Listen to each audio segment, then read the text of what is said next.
오늘 우리에게 주시는 하나님의 말씀은 사도행전 23장 11절에서부터 26절까지 말씀인데요.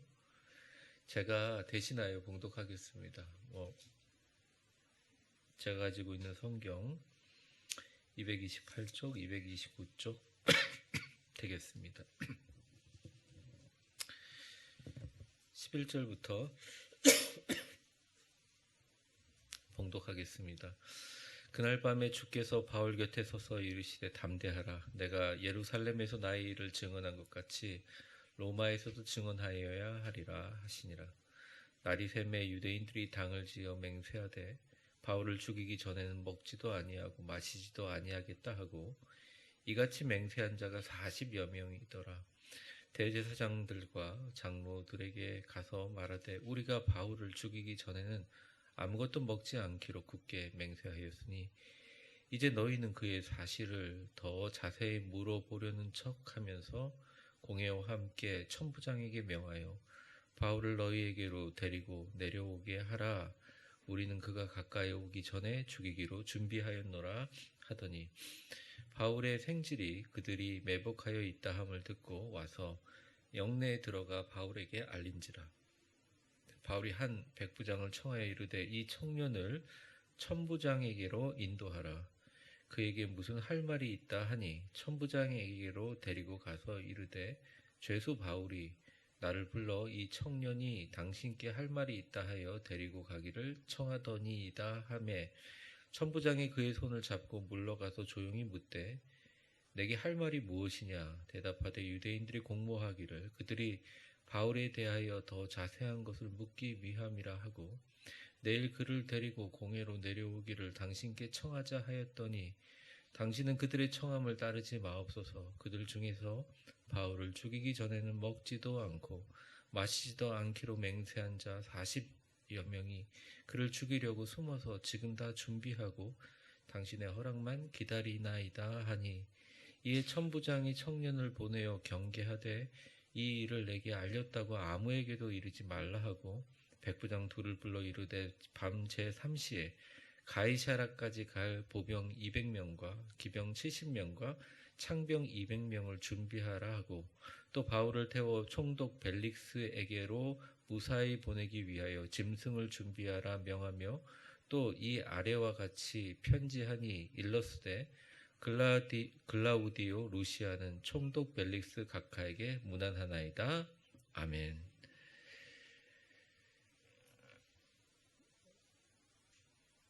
바울이 고난을 당하신 건 알고 있고 우리도 바울의 그 고난의 상황에 같이 들어가고 있습니다. 바울이 고난을 당한 것은 참 부당한 일입니다. 이방 땅에서 예수님을 전하고 예수님의 은혜로 매를 맞고 감옥에 갇힌 적도 있고요. 여러분, 바울이 사자굴에 들어간 적이 있는 건 아십니까? 사자굴에 들어간 적도 있어요. 이제 바울이 이제 죽기 전에 디모데에게 편지를 보내는데 이렇게 씁니다. 디모데후서 4장 17절에 보면 같이 한번 읽어볼까요? 시작. 주께서 내 곁에 서서 나에게 힘을 주심은 나로 말미암아 선포된 말씀이 온전히 전파되어 모든 이방인들이 듣게 하여 하심이 내가 사자의 입에서 건짐을 받았느니라. 역사적 기록은 안타깝게 없어요. 그런데 이게 이방에서 예루살렘이 아니라 이방에서 복음을 전하다 보면 당시에 로마 법에 의해서 크리스찬들이 복음을 전하거나 기독교인들이 발견되면 콜로세오스이란 어떻게 보면 경기장에 몰아서 이런 잔인하게 죽였잖아요. 그래서 바울이 사실은 시민권인 것을 밝혀서 풀려났는지 어떻게 건짐을 받았는지는 모르겠지만 사자들의 먹이가 될 뻔했던 일도 있었다. 그러니까 바울이 이방 땅에서 복음 전하면서 그렇게 어려움을 당했는데 참 신기한 게 바울의 서신과 사도행전의 기록을 보면 이방 땅에서 그렇게 고통을 당하고 그렇게 학대를 당하고 어떻게 보면 처참한 일을 당해도 불만이 별로 없어요. 왜냐하면 고난을 당하는데 이유를 분명히 알고 있었기 때문에 그렇습니다. 왜냐하면 바울은 유대인이거든요. 유대인이 게다가 로마가 통치하는 그 속국들에 가서 이방신들이 드글드글하는 곳에 가서 예수 복음을 전하니, 그리고 주님께서 나를 이방인의 사도로 불러줬기 때문에 그런 고난에는 이유가 있어요. 그래서 바울과 실라가 잡혔을 때도 찬송을 불렀잖아요. 우리가 그리스 성지 순례 가서 제가 지금도 가슴에 이렇게 남는 장면이, 그래도 바울이 그렇게 잡혀서 그렇게 오랫동안 있고 편지도 쓰던 빌립보 감옥이 대단할 줄 알았거든요. 진짜 크기가 뭐 다 보셨지만 저희 바로 옆에 교육자실보다 조금 더 큰 곳에 이렇게 돌덩어리에 천막 쳐져 있는 거예요. 근데 그것도 관광객들이 와서 이렇게 계속 그걸 보고 들어가면서 기다리면서 이런 생각했습니다. 이게 그곳에 서서 기도하면서 참 여러 마음이 들더라고요. 이렇게 초라한 곳에서 바울이 갇혔겠구나. 근데 바울이요, 오히려 그러한 빌립보 감옥과 어려운 곳에 가서 찬송을 불렀다는 거예요. 그리고 착고까지 메어져 있는 이 모든 고통과 그 순간에서도 찬송 불러서 이 풀리는 역사가 일어나고, 오히려 거기서 전도의 역사가 일어나지 않습니까? 그래서 바울은 참 잘 이것을 이겨난 것처럼 보여요. 그런데 이 기록을 한 게 누가인데, 누가의 눈으로 볼 때 바울이 굉장히 속상했을 것이다라는 관점으로 씁니다. 헬라어로 읽어보면 조금 더 이 전체적인 뉘앙스가 슬퍼요. 좀 다운되어 있어요. 왜 그러냐면 바울이 이방에 가서 어떤 이유가 있어서 핍박을 당하는 것은 잘 이겨낼 수가 있어요. 이유가 있으니까. 여러분들도 삶 속에서 내가 자녀 때문에 고통을 당해야 된다 생각을 하면 힘이 나지 않아요? 죄송한데 요즘엔 안 그러나요? 여기 계신 어르신들은 다 그러셨잖아요. 그렇게 아이들을 키웠잖아요. 내가 자녀들 교육을 시키기 위해서, 아니면 자녀들을 잘 키우기 위해서 조금 힘들고 어려워도 그냥 붙들어가면서 자기가 지금까지 걸어왔던 모든 이유는 자녀라는 이유가 있었잖아요. 그러니까 분명히 고통당하고 아픔을 당하는 이유가 분명히 있기 때문에 바울은 잘 견디는데, 아니 내 생명을 바칠 만한 유대 그것도 예루살렘에 와서, 예루살렘 온 이유가 뭡니까? 예루살렘에 큰 가뭄이 나서 예루살렘에 있는 사람들을 구제하려고 온 거잖아요. 그렇게 생명을 다 가지 말라는데, 죽을 각오를 하고 온 건데 동족에게 수치를 당하고 고난을 당하고 참 아프고 속상한 거죠. 그런 것 같아요. 분명히 이유가 있어서 당하는 고난은 그래도 견딜만 합니다. 그런데 자기가 정말 믿었고, 한때는 자기의 동지였던 사람들, 한때는 자기의 동족들이었고, 내가 너무너무 사랑하고 기도하고 아껴줬던 사람들에게 그들의 믿음을 받지 못한다는 그 아픔은 정말 이해가 안 되는 슬픈 일이라고 할 수 있어요. 그러니까 바울이 참 힘들었던 것 같아요.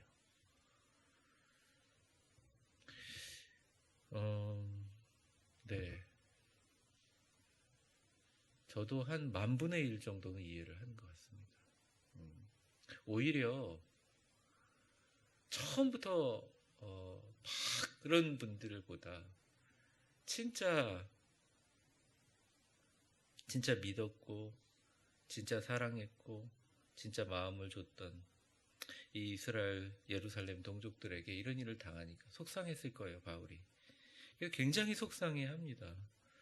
바울이 로마서 9장 1절부터 3절까지 바울의 속마음을 드러내는데, 이게 참 논란이 많이 되는 얘기인데요. 그래도 같이 한번 읽어보겠습니다. 시작.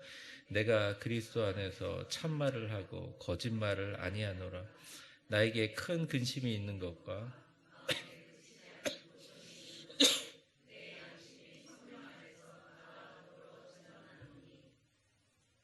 네, 계속 보여주세요. 같이 읽겠습니다. 친척을 위해 내 자신이 저주를 받아 그리스도께서 끊어질지라도 원하는. 네. 바울이 이 성령님도 물론 로마로 가라고 했지만 바울이 하나님께 제가 바울이라면 이 기도는 했을 것 같아요. 하나님, 나 죽이시는 거 정해진 거라면 죽겠습니다. 근데 동족들한테 돌 맞아 죽고 싶진 않아요. 그랬을 것 같아요. 내가 차라리 밖에서 복음 전하다가 목베임을 당해서 죽더라도 내가 그토록 사랑하고 내가 그토록 구원의 대상이라고 여기고 동족들을 위해서 같이 했던 사람들에게 맞아 죽고 싶지는 않습니다. 그랬던 것 같아요.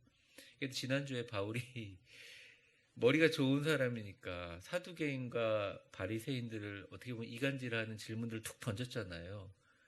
우리는 쉽게 그 사람이 비겁하다고 얘기할 수 있지만 바울은 이대로 끝나는 건 아니라고 생각했던 것 같아요.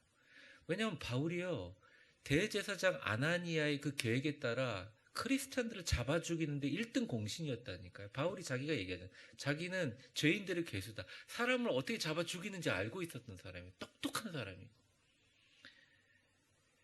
그래서 11절에 보면 하나님께서 나타나셔서 성령님이 담대하라, 너가 로마에 가서 복음을 전할 것이다 하면서 괜찮아 괜찮아 하고 이제 위로해 주시죠. 저는 우리 성도님들이 남은 인생 동안 몸도 건강하고요, 진짜 제가 바라는 겁니다. 몸도 건강하고, 이게 말년의 건강은 주변에 친한 친구들이, 행복한 친한 친구들 소그룹 모임이 있어야 된대요. 우리 교회에도 소그룹 모임이 있고 또 예수 믿는 다른 분들이라도 소그룹 모임이 있어서 늘 같이 언제든지 다 털어놓고 같이 기도해 줄 수 있는 사람들, 좋은 그룹을 만나기를 원하고, 마지막 순간들까지 자녀들에게 건강하여 당당하게 서서 찬송 부르고 하나님 곁에 3번 찬송 완창하고 나 잘낸다 그러고 집에 방문 닫고 들어가서 돌아가셨던 거 안수 집사님 생각하면서 저의 마지막이 어떻게 될지 모르지만, 또 저희 부모님도 어떻게 될지 모르겠지만, 참 멋진 인생이다. 지상에서 찬송으로 문을 열고 하늘 문을 박차고 들어가는구나. 그런 생각하면서 우리 성도들이 여러 가지 일들로 고민하고 힘들어할 때, 제가 성격이 좀 소심해서 그렇지만 다 알고 있으면서 냉가슴 아리할 때가 되게 많습니다. 솔직히 말해서. 그래서 가끔 고난이라는 생각이 들 때는 저도 이유를 물어요. 목회자도 하나님께 이유를 묻습니다. 여러분들도 이유를 묻잖아요. 왜 우리 가족이 아픕니까? 왜 나에게 이런 유전적인 질환을 주셨습니까? 병이라면. 왜 저는 그렇게 하나님을 충실히 섬기는데 저에게는 다른 사람이 주는 물질의 축복의 은사를 안 주셨습니까? 이 왜라는 질문을 하게 됩니다. 근데 우리가 알 수 있나요? 알 수가 없어요. 어느 목회자가 나를 이곳에 보내신 하나님의 목적과 계획을 정확하게 안다고 얘기하는 사람이면 한번 의심해 봐야 합니다. 제가 왜 이 교회에 왔는지, 또 우리가 왜 모였는지 우리의 마음도 있지만 하나님의 큰 계획이 있을 거예요. 앞으로 미래도.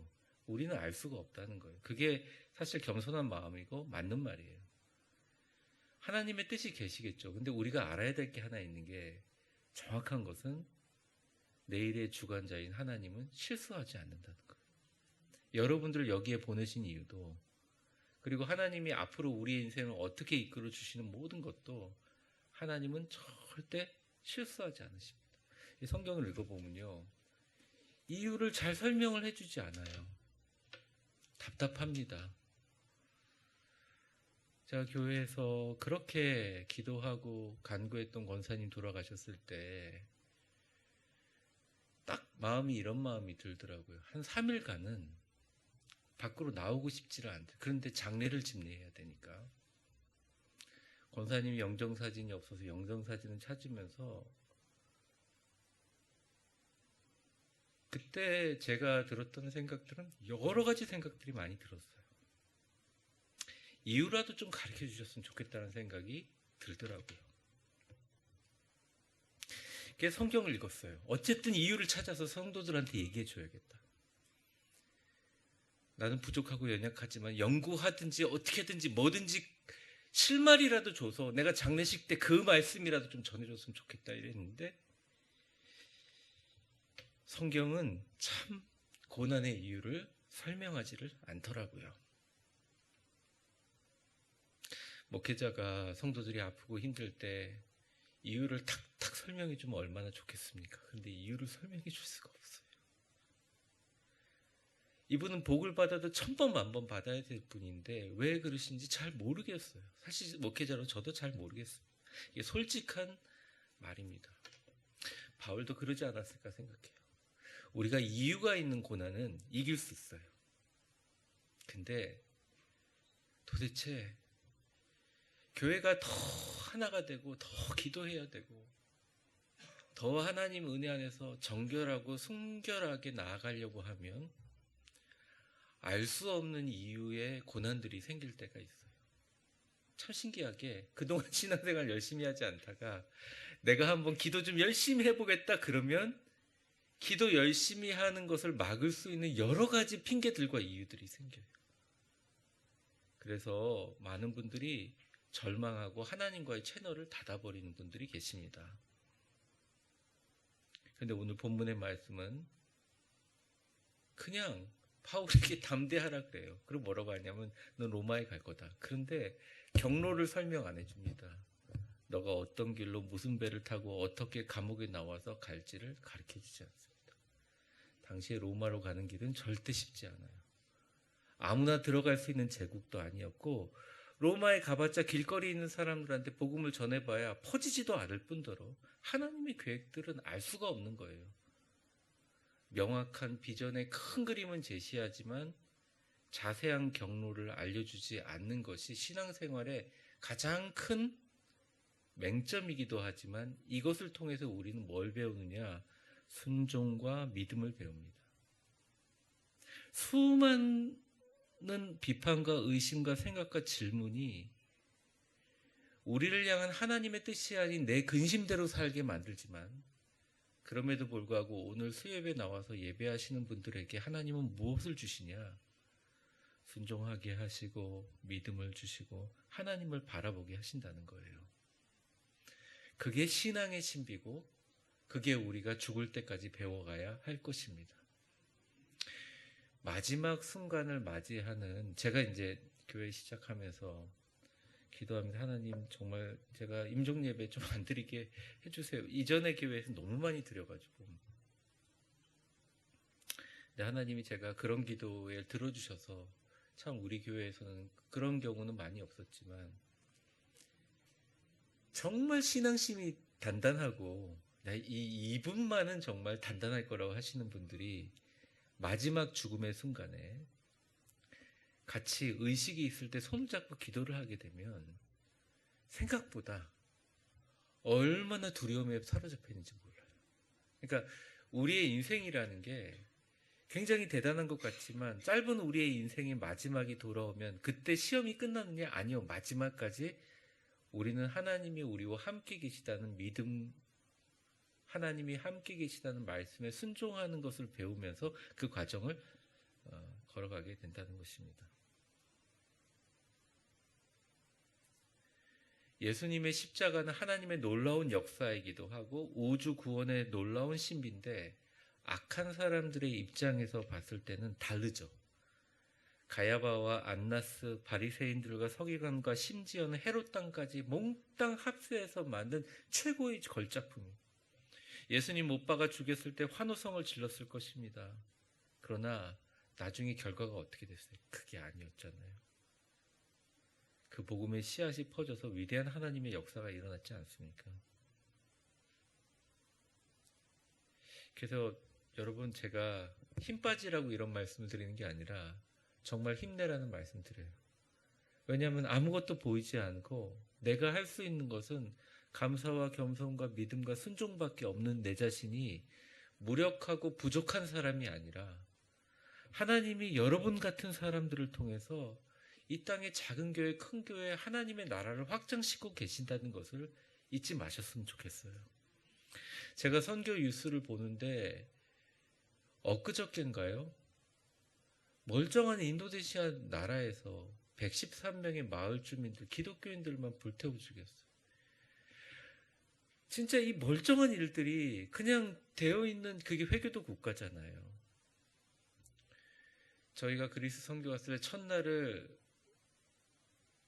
터키 이스탄불에서 갔는데 제가 늘 뭐 회교 선교해야 된다 이렇게 했는데 제가 진짜 시커먼 중동 사람들 벌떼가 아니고 어마어마한 규모로 몰려오는 걸 보면서 야, 저기서 신분 숨기고 사는 선교사님 나라면 할 수 있을까?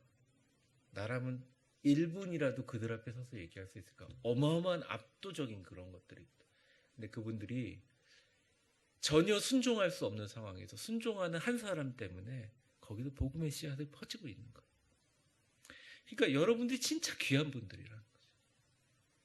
내가 돈이 없어서 헌금 많이 못한다고 걱정하지 마세요. 기도의 씨앗을 뿌리면 하나님 열매 맺게 해주십니다.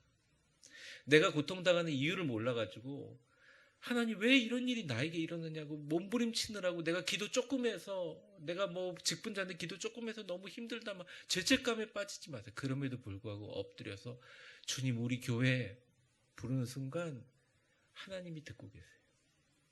바울이 이렇게 고통당하고 무력하고 잡혀가고 끌려가도 하나님이 그 과정 가운데 이 바울을 통해서 역사하시는 게 오늘 이야기입니다. 저는 지금은 몰라요. 알 수가 없죠. 우리 미래를 알 수. 근데 오늘 제가 농담 삼아 이런 얘기, 우리 미국의 농담이래요. 비 오는 날 수요일 날에 예수님 오신다. 수요일 날 저녁 예배에 예수님 오신다. 왜냐하면 미국 예배도 비 오는 날 수요 예배 저녁 예배는 거의 안 오시거든요. 비 오는 날 수요 예배 오신 여러분들의 가족이 천대까지 복을 받기를 주의 이름으로 축복합니다. 그러니까 여러분들 그냥 아멘으로 받으세요. 하나님께서 그렇게 하실 거예요.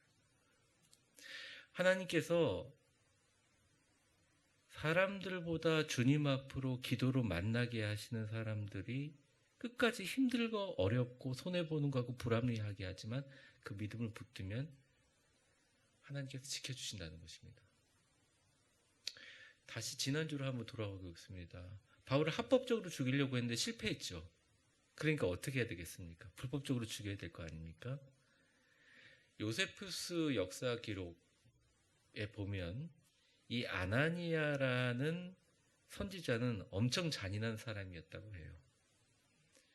돈을 잘 써서 킬러들을 고용해서 암살하는 일을 즐겨 했다라고 적혀 있어요. 그러니까 엄청난 사람이죠. 근데 이 사람이 그래도 로마의 정부에 있어서 합법적으로 하려고 그랬는데 안 되니까 암살할 계획을 세웁니다. 천부장의 태도를 보니까 사내들인 공의에서 재판을 다시 하는 건 실패했어요. 그래서 머리를 씁니다.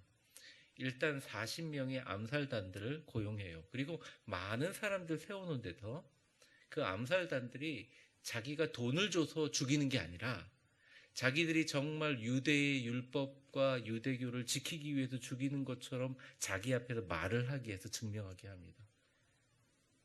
그렇게 만들고 어떤 계획을 세우냐면 합법적으로 절대 죽일 수가 없기 때문에 또 너무너무 로마 군인들의 심리를 잘 알고 있어요. 자, 일단 천부장은 로마 시민인 바울을 보호는 해야겠긴 하겠는데 이 사람이 죽게 되면 자기 책임이 되잖아요. 근데 이미 이 사람을 안토니우스 요새라는 자기 성내에 들였어요. 그럼 자기 책임이죠. 근데 성내 밖으로 바울을 이동시키는 순간에 중간에 깡패들이나 폭도들이나 암살범들이 나와서 죽여버리면 어떻게 됩니까? 자기 책임이 아닌 거예요. 손 탁탁탁 털기 좋거든요.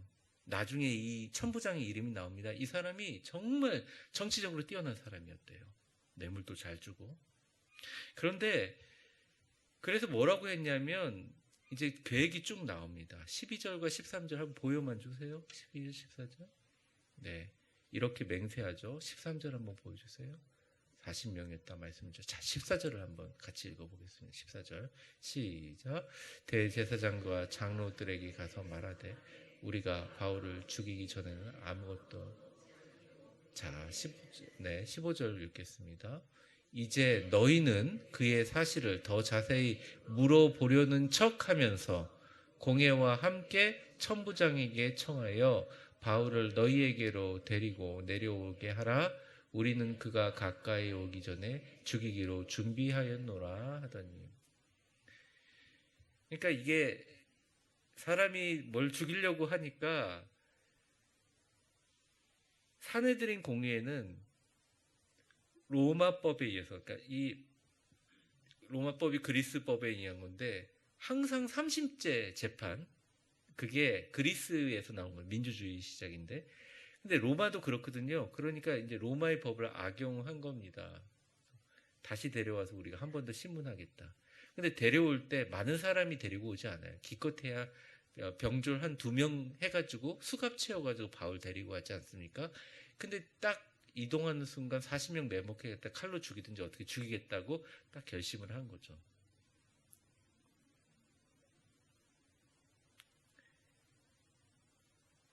그러니까 이거는 뭐 기가 막힌 방법이에요. 알려주지 않으면 할 수가 있는 방법이 아닙니다. 공회로 소환하다가 죽이는 거죠. 그런데 이게 들통이 나요. 16절 한번 보세요. 16절 제가 읽겠습니다. 바울의 생질이 그들이 매복하여 있다 함을 듣고 와서 영내에 들어가 바울에게 알린지라. 이게 어떻게 바울의 생질이 이걸 알았을까요? 뭐 여러 얘기가 있는데 바울의 누이가 굉장한 바리새인이었습니다. 그리고 바리새인들이 가지고 있는 여러 가지 그 채널들이 있었어요. 그때 알게 된 거예요. 뭐 생질하고는 조카니까 어리겠죠. 그런데 이제 오는데 그 아이가 와서 바울에게 이 얘기를 알려요. 그러니까 바울이 똑똑하니까 17절 한번 보여주세요. 바울이 백부장에게 얘기합니다. 이 청년을 천부장에게 인도하라. 그러면서 무슨 할 말이 있다 하니 18절. 천부장에게 데리고 가서 할 말이 있다 해서 이제 청년의 말을 듣습니다. 19절 같이 읽겠습니다. 시작. 천부장이 그의 손을 잡고 물러가서 조용히 묻되 내게 할 말이 무엇이냐. 자, 얘기했겠죠. 20절을 한번 보겠습니다. 시작. 대답하되 유대인들이 공모하기를 그들이 바울에 대하여 더 자세한 것을 묻기 위함이라 하고 내일 그를 데리고 공회로 내려오기를 당신께 청하자 하였더니. 네, 이렇게 얘기합니다. 당신은 그들의 청함을 따르지 마옵소서. 제가 읽을게요. 그들 중에 바울을 죽이기 전에는 먹지도 않고 마시지도 않기로 맹세한 40명이 그를 죽이려고 숨어서 지금 다 준비하고 당신의 허락만을 기다리고 이나이다. 참 암살범들이 똑똑한 거예요. 왜냐하면 천부장 눈앞에서만 안 죽으면 천부장은 사실은 자기의 그것을 면피를 할 수 있다는 걸 알고 천부장이 또 그런 성품이라는 것도 잘 알고 돈 좋아하는 거 알고 이러니까 이걸 한 거예요. 그런데 참 놀라운 역사가 천부장이 여기서 바울을 보호해 주기로 합니다. 생각해 보세요. 로마 시민인데 재판도 안 하고 때릴 뻔했잖아요. 그거 묵인해 준 자가 누구죠? 바울 자신이잖아요. 고마웠던 모양이에요. 그래서 그 다음 절에 이렇게 얘기합니다. 이에 천부장이 청년을 보내며 경계하되 이 일을 내게 알렸다고 아무에게도 이르지 말라. 말 조심하라고 딱 얘기를 해요.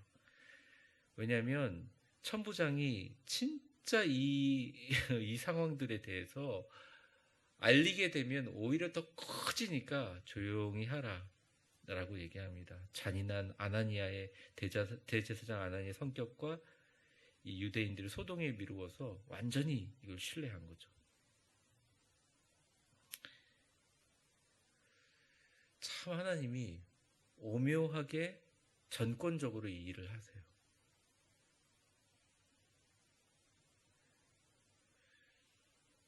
제가 이솝 우화 중에 이런 얘기가 있더라고요. 굶주린 사자가 있었는데 굶주린 사자가 탁 여우가 지나가다 보니까 여우를 너무 먹고 싶은 거예요. 근데 여우를 잡아가지고 어흥 이렇게 했더니 이제 여우가 죽게 생겼잖아요. 그래서 평소에 감정이 좋지 않았던 나귀가 생각난 거예요. 옆에 친구 나귀가 생각나. 사장님, 나귀가 먹을 게 훨씬 많고요. 저 같은 거 먹어서 뭐 나오겠습니까? 제가 나귀를 함정에 빠뜨릴 테니까 저는 먹지 마십시오. 그러니까 사자가 가만히 있었어요. 그래서 그냥 친구 나귀를 잘 꼬셔가지고 함정에 푹 빠지게 만들었거든요. 그래서 여우가 얘기합니다. 함정에 빠뜨렸습니다. 그러니까 이제 사자가 얘기는 그래 참 잘했다. 오늘은 너를 먹고 나귀는 나중에 먹어도 될 것 같으니까 나중에 먹겠다. 이런 이소우화가 있어요. 자신이 함정을 막 하고 자기가 빠지는 거죠. 정말 믿을 만한 바리새인들과 사두개인들에게 알렸는데 이게 생질이 알게 돼서 다 알게 된다는 거죠. 우리는 모르는 것 같이, 그러니까 우리가 하나님이 모르는 것 같이 우리가 막 뭘 하지만 사실은 하나님은 다 알고 계시거든요. 그래서 바울에게 어떤 역사를 일으켜 주시냐면 22절 한번 보여주세요. 23절. 밤 제3시에, 밤 제3시는 저녁 9시입니다. 저녁 9시면요, 그 당시 다 불이 없어서 주무실 때예요. 가이사라까지 갈 보병 200명과 기병 70명과 창병 200명을 준비하라. 여러분, 천부장이라고 한다면 거의 요즘의 연대장과 같은 사람들인데, 당시에 전 연대의 절반 되는 병사들을 다 불러가지고 준비를 시킵니다. 그리고 가이사라까지 90km예요. 죄수가요, 90km 걸어가면 거의 죽어요. 끌려서. 그런데 제 9시에 그걸 준비시킵니다. 그리고 24절 한번 보셔주세요. 또 바울을 태워 같이 읽겠습니다. 시작. 총독 벨릭스에게로 무사히 보내기 위하여 뭘 준비하라? 짐승을 준비하라. 말이 짐승이지 말 타고 가는 거예요. 제가 처음에 말씀드렸잖아요. 로마로 갈 수 있는 길은 거의 없어요. 로마 시민이라고 할지라도 로마라는 본진으로 들어가기도 어렵고 로마에 가서 아무나 붙잡고 예수님 복음 전한다고 해도 로마의 복음의 씨앗이 펴지기가 어려운데 누구한테 가느냐? 로마 제11대 총독 벨릭스에게 즉각적으로 보내지게 됩니다. 예루살렘에서 살아날 수 없음을 믿고 하나님께서 90km를 운송수단을 사용해서 완전히 보호돼서 가게 만드세요.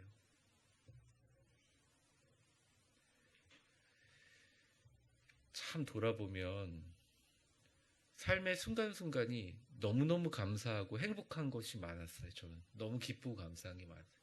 때로 조금 힘들 때도 있었지만 대부분은 너무너무 감사하고 좋은 천사 같은 분들을 만나서 제가 이 자리까지 있게 됐는데 진짜 하나님께 너무 감사하는데 근데 그때 순간순간은 참 몰랐어요. 왜 이렇게 하시는지 답답하고 억울했거든요. 새벽에 기도할 때마다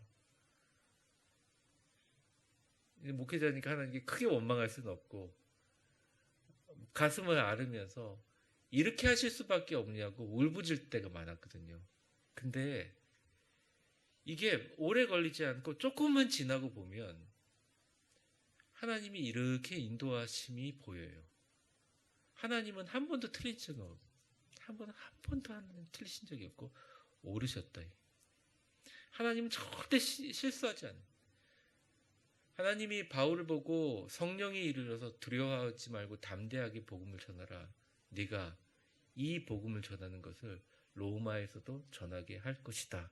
말씀하신 것 정확하고 확실하게 예비하십니다. 문제는 우리가 어렵고 힘든 상황이 문제가 아니라 내 지금 상황에서 하나님의 음성을 듣고 있느냐가 문제인 거죠.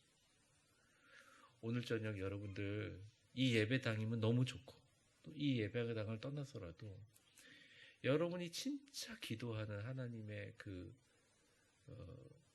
음성 어떨 땐 가슴이 답답해서 안 들릴 수도 있어요. 단기적으로 나의 문제를 해결해 주는 게 아니라 내가 어떤 모습으로 하나님께 설 것이다. 내가 위대한 교회의 직분자로서 하나님의 사람으로 어떤 모습으로 하나님께 설 것이다. 성령님께서 여러분에게 말씀해 주시기를 주의 이름으로 축원합니다. 진짜 그렇게 될 줄 믿습니다. 한번 옆 사람 축복해 볼까요? 하나님께서 당신에게 놀라운 축복의 비전을 보여주시기를 원합니다. 그러니까 이게 들리면 과정이 어떻게 되건 우리가 이유를 알건 모르든 간에 반드시 하나님께서 실수하지 않고 그렇게 만들어 버리세요, 길을. 지금은 모르지만 하나님께서 반드시 그렇게 하실 줄 믿습니다가 아니라 그렇게 하세요. 한 번도 예외가 없었고 성경에 저도 짧은 목회하면서 한 번도 그런 예외를 본 적이 없어요. 여기 계신 모든 분들이 더 큰 꿈을 품고 더 넓은 마음을 품고 진짜 하나님이 주시는 축복에 큰 가슴을 열고 주님 문 두드리시면 활짝 열어서 주님과 함께 동행하시기를 주의 이름으로 축원합니다.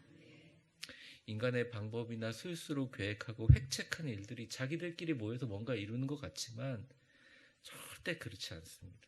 반드시 값을 치르게 돼요. 그건 하나님의 성경의 원리예요. 이때 하나님만 바라보고 기도하고 고난 중에서도 오직 주님을 붙들면 주님께서 해주시고 우리 위대한 교회가 이런 자세로 기도하는 사람들, 이런 자세로 하나님의 일을 생각하는 사람들을 리더로 세워주셨고 앞으로도 그런 분들이 세워질 줄 믿고 하나님께서 그런 것들을 우리 교회에 내년에 보여주실 줄 믿습니다. 26절이 마지막 절인데 이게 아주 짧지만 저는 굉장히 의미 있는 구절이라고 생각합니다. 26절 한번 보여주십시오. 같이 한번 읽어보겠습니다. 시작. 글라우디오. 제가 25절은 안 읽었는데 25절 잠깐 보여주시면 또 아래와 같이 편지하여 일렀으되 하면서 26절 다시 보여주세요. 글라우디아 루시아 이름이 나옵니다. 제가 이 글라우디아 루시아의 자녀들이 그렇게 축복받았다는 구절을 찾으려고 역사적 기록을 찾으려고 막 뒤져봤는데 없어요. 그냥 여기 한번 나온 사람이에요. 그런데 누가가 왜 이 이름을 기록했을까요? 바울 따라다니면서 주치의했던 누가는 이 천부장이 너무너무 귀했던 거예요. 고넬료 외에는 백부장 이상 되는 로마의 관리를 이렇게 황제나 총독 외에는 올린 적이 없는데 이 글라우디아 루시아라는 사람이 자기의 사욕으로 이 일을 처리했음에도 불구하고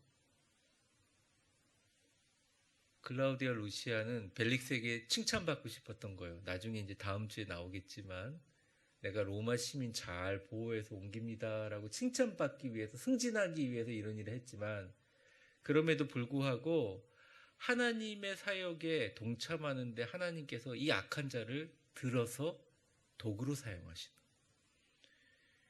저는 이런 생각을 합니다. 사람이요 근심과 걱정을 하게 되면 가만히 방 안에 앉아서도 전 세계를 다 여행하고 다니거든요. 그러면 사람이 지금까지 인류 역사 중에 성장해오면서 DNA 자체가 평안하고 안정되고 캐세라 세라 이런 DNA가 없어요. 그랬으면 다 곰에게 잡아 죽였겠죠. 뒤에서 풀숲에서 소리가 나는데 어흥 이러고 있는데 아유 숲에서 소리가 나네 참 아름답네 이런 사람들은 다 죽었지 않겠습니까? 그런 분들의 DNA가 계속 모여서 우리 유전자에 있기 때문에 어쩔 수 없어요. 그런데 중요한 건 뭐냐? 우리가 한쪽 문이 닫힌다고 인간적인 방법으로 의심하고 계획하고 힘들어하는 게 우리의 부족한 마음이지만 그래도 성경 말씀 딱 붙들고 하나님이 나를 사용해 주실 줄을 믿고 기다리면 하나님이 때로는 우리 교회를, 때로는 우리 자신을, 여러분들의 자녀를, 여러분들의 아내와 남편을, 여러분들이 가진 작은 것을 하나님이 그 도구로 사용해 주시고 여러분들을 핍박하는 것 같이 여러분들을 괴롭히는 사회적인 상황들이 확 바뀌어서 하나님의 길로 여러분들을 인도하시는 다리가 되어줄 수가 있다는 것입니다. 여러분에게 글라우디아 루시아가 날마다 있기를 주의 이름으로 축원합니다. 말씀을 정리하겠습니다. 우리가 왜 기도를 해야 되느냐? 기도의 이유를 얘기하는 건 웃기지만 기도를 해야 되는 이유는 기도를 시작한다는 것 자체가 먼저 내가 믿음으로 순종하고 주님 앞에 그 모습을 보이는 거예요. 하나님이 실수하지 않는다는 것을 믿는다는 것입니다. 기도하는 교회의 어른들이 정말 저는 중요하다고 생각합니다.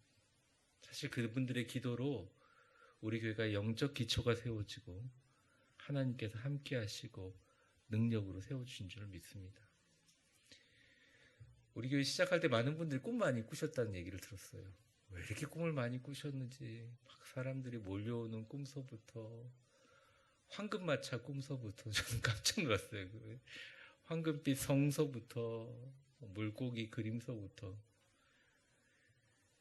저는 신학자이기도 하고 그런 부분에는 냉철하기 때문에 그것이 사실이냐 아니냐를 얘기하기는 되게 조심스럽지만 이 말씀은 드릴 수 있을 것 같아요. 어떤 마음을 가지고 이 자리에 오셨든 간에 하나님의 약속은 반드시 이루어집니다. 어디서 어떻게 누구를 통하여 언제 이루어지는지 우리는 물어도 대답이 없지만 다만 순종하고 오늘 내가 해야 될 일을 하고 주님을 붙드시면 하나님이 실수하지 않음을 믿으시면 하나님의 음성을 들으시면 그 음성 따라 한 걸음 한 걸음 주님께서 꼭 인도해 주실 줄 믿습니다.